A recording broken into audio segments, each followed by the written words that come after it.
So we are just now waking up, and I overslept by about 20 minutes.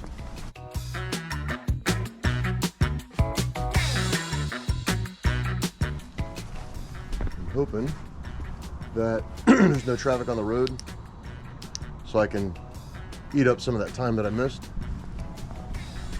Because you know how it is when you put in your GPS, it'll tell you, oh, you have, let's say, 4.5 hours to get to your place.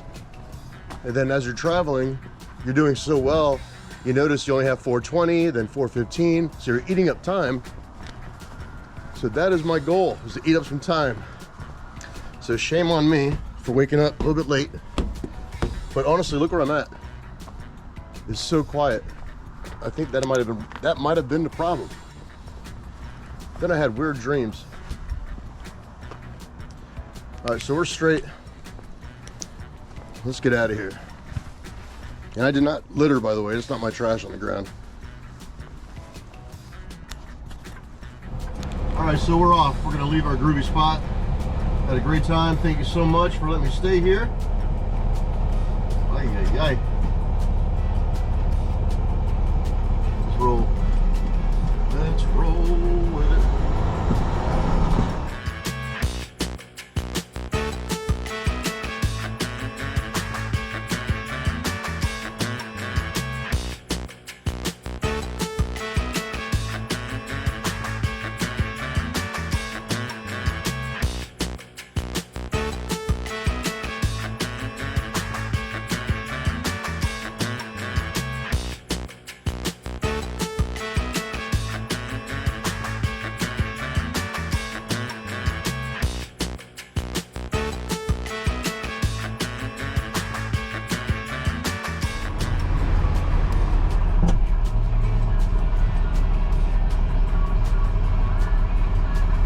All right, so we made it to the fuel island. Fantastic. All right, we filled up our tanks. We got our cup of coffee. We're feeling fantastic. We're ready to rock and roll, right? And then all of a sudden, boom, you notice the truck that was sitting there when you pulled up is still sitting there when you're trying to leave. So what do? Right? Well, you want to be friendly. You want to be courteous. You want to be respectful. You don't know if they're having a bad day. You know, maybe their life left them, or maybe their husband left them. Who knows what's going on in that truck? So I went ahead, walked up there nicely, and I was going to ask if he could move the trailer, move his truck.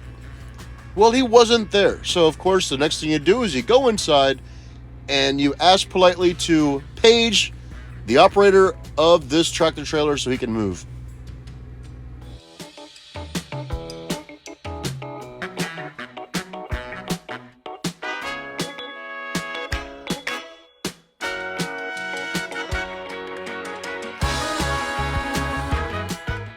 And I totally get it. You know, you're hungry, or maybe you have to go to the restroom, you know, the comfort room, whatever, you know, but the thing is, you don't block that fuel island. Now, yes, it's early in the morning, and you notice there's no other trailers on the left side. But when I pulled up, there was. You know, so it's really not fair to others. So you guys do me a favor, don't park there. Come on. We're working together, not against each other.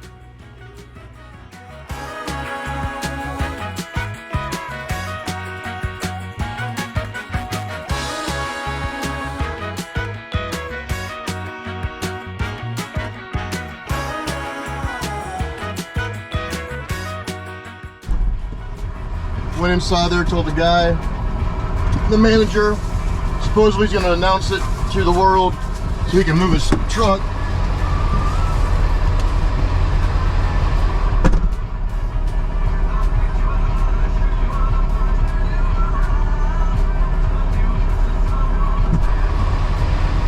I think this is him. He's been in there forever. Slacker.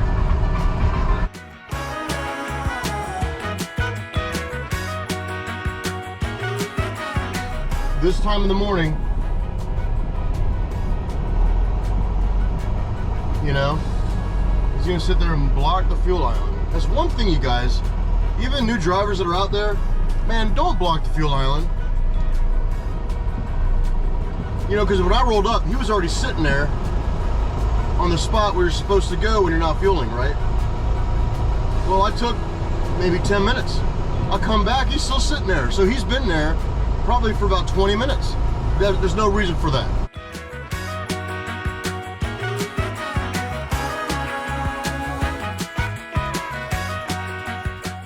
Well, you know what? I'm at a pilot to get fuel, so I guess that kind of goes with the program, right? I'm telling you, man, pilot, I just have bad luck at pilots.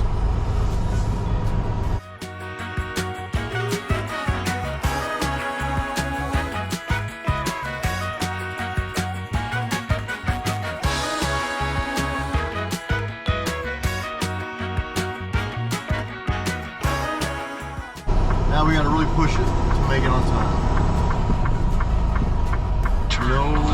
No fooling around. Turn right. And my GPS is, I guess, asleep. If I were to go left, I got nowhere to go.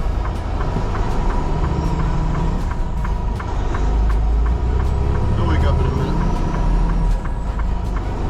He's got the Mohawk syndrome. Wake up.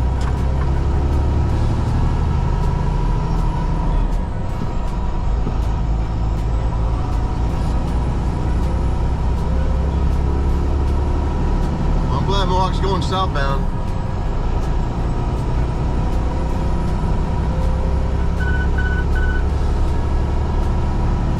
He's pulled over there. I tell you. Turn left. You have to have common sense, people. Common sense, some kind of courtesy. Some kind of courtesy. All right, we're back on. Here we go, here we go, here we go. We're headed to West Hampton, New Jersey. And I really didn't want to get fuel just now, but man, I was running short. I was like on a half, or a little bit less than a half. And I know I still got a couple mountains to get through. Plus, when you get into the heart of, Maryland, people can't drive. And, well, maybe they can drive. Some people can, some people can't. But most of them cannot drive. And it's going to be bumper-to-bumper traffic. And if there's a car accident along the way where I got to be sitting still, I don't want to run out of fuel. So I got squared away. I even had a breakfast sandwich. This is what not to do. This truck right here on the right, you don't do that either, guys. You don't pull on a shoulder just because the welcome center is packed. I get it. I've taken a shoulder too, but not that right on the highway. That's just stupidity. Because what's going to happen is you're going to have a drunk driver who's going to run behind you. Yeah, you might not be hurt, but why would you want to stick out like that? It doesn't matter if your lights are on. Drunk drivers are prone to follow lights more than the dark. That's why you see a lot of police cars get smacked in the middle of the night when they pulled over somebody by a drunk driver. Because those flashing lights, they just kind of lure a drunk driver to get closer and closer to those lights. So just because you're on the end with your taillights on does not mean you're safe. Those drunk drivers are going to look at those lights and they're going to be kind of, hypnotized in a way, just prone right to your lights. So to avoid that, how about not park right there on the shoulder? That is, especially around a little curve like that. To me, that's just not smart. I never had to do that, never will. Never needed to do that. So, it makes no sense.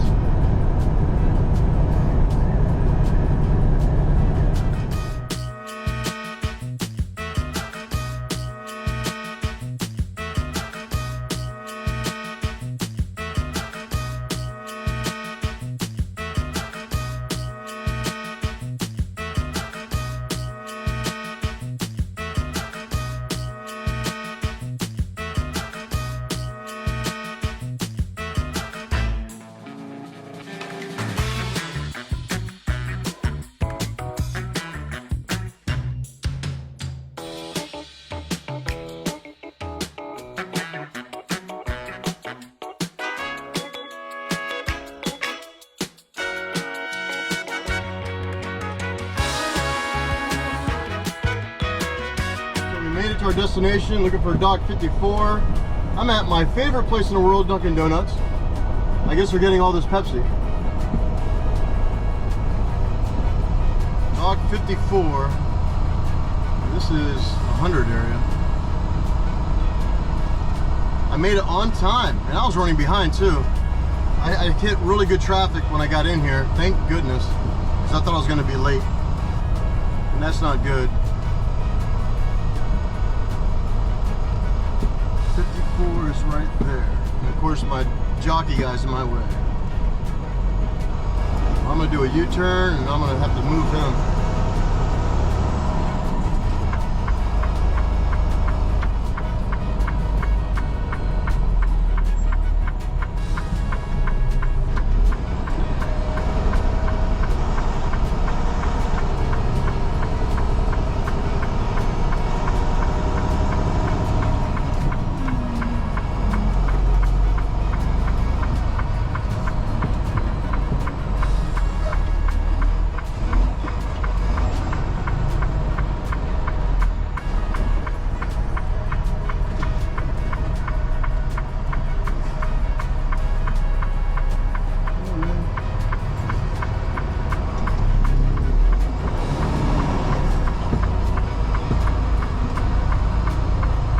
I don't want to beat the horn at them because those guys can make your day miserable.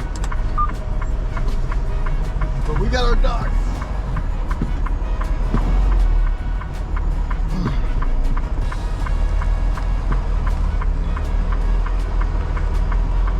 I'm way off.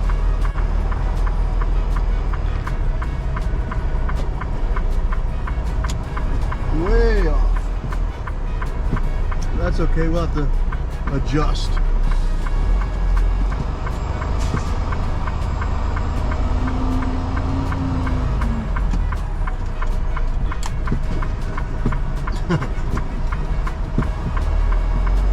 We'll adjust, no big deal.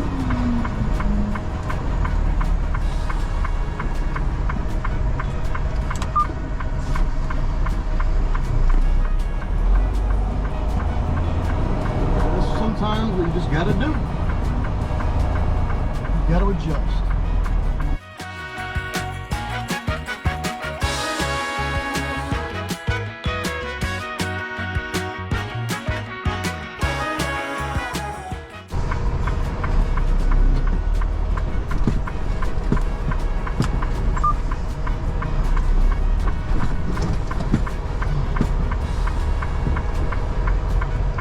Can't see on my passenger side because of the sun is so strong. So I'm just going to follow the line here on my driver's side and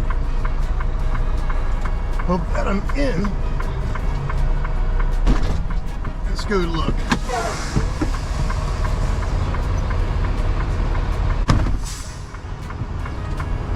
God is good. I gotta go to the bathroom. So let's go ahead and use it together like a team. I'll show you the magnificent bathrooms that they provide drivers here.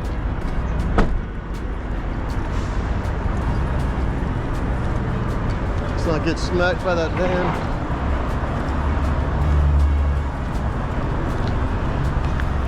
A little chilly out here today in New Jersey. All right, stand by, you guys. Treatment. Here's the porta potty. So we're gonna wait till this guy, I think he's gonna open his doors up. So we'll walk around, get to our truck.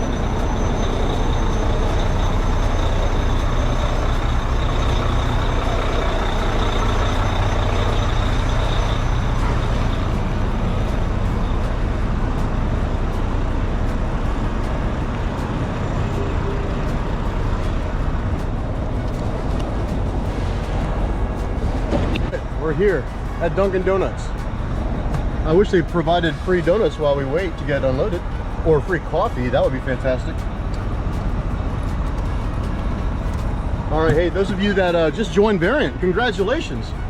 Man, 2 subscribers have said they completed their orientation and they are just cruising along with their new trucks. That is really cool to see, cool to hear. So, wish you guys both the best.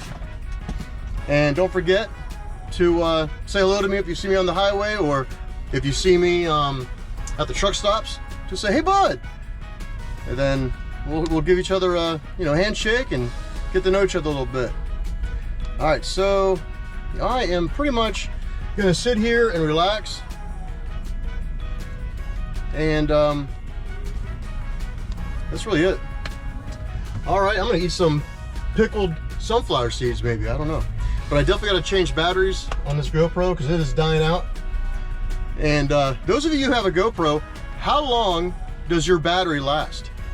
Lifetime, I mean, not just for usage, because I do understand that, you know, if you run it non-stop, it's gonna last for maybe 45 minutes to an hour. That's a lot of footage, you know? With my stuff, I turn it on when I see something, or if like right now talking to you, but then I turn it off right away to try to save the juice. But how long does your battery lifeline last? So far I've had these batteries, GoPro battery, the other one is the generic GoPro, I forget the name of it, but they both do the same job. And so far I've had them now for maybe 6 months, I don't know. Whenever I started really filming a lot, that's when I bought them. So 6 months, I guess I got to get a new set of batteries, right? Anyway, let me know, please comment below. You guys and girls, whoever has the GoPros, let me know, how long does the lifespan, you know, last for your GoPro battery or your generic? All right, this one's alive. Okay, so here are the generic batteries for GoPro. I'm sure you guys know these batteries. Telesin is an awesome company because they help us out. Who wants to buy GoPro product that's so expensive, you know? But yeah, you get what you pay for. But these batteries are the same as the GoPro batteries. The bracket that I'm using is from Telesin. I got a GoPro stick that's from Telesin. And I think, well, this is from GoPro, the strap here for the headgear. But yeah, so that's the battery that I typically use. And well, they're good for Heroes 10 and 9. So, all right guys, hey, I'm here like I said, so I'm gonna go ahead and end this one. Thank you so much for joining me on this trip.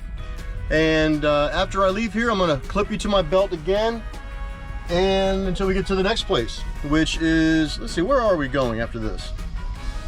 We are going to go to Pennsylvania, Bethlehem, Pennsylvania. I got an appointment at 1 o'clock. And then once I get that appointment, I'm going to go to Virginia Beach, which is due tomorrow at 0800. All right, so that's it. God bless you guys. Thanks for watching. I appreciate you very much. Don't forget to thumbs up. And Philippines, I'll see you soon.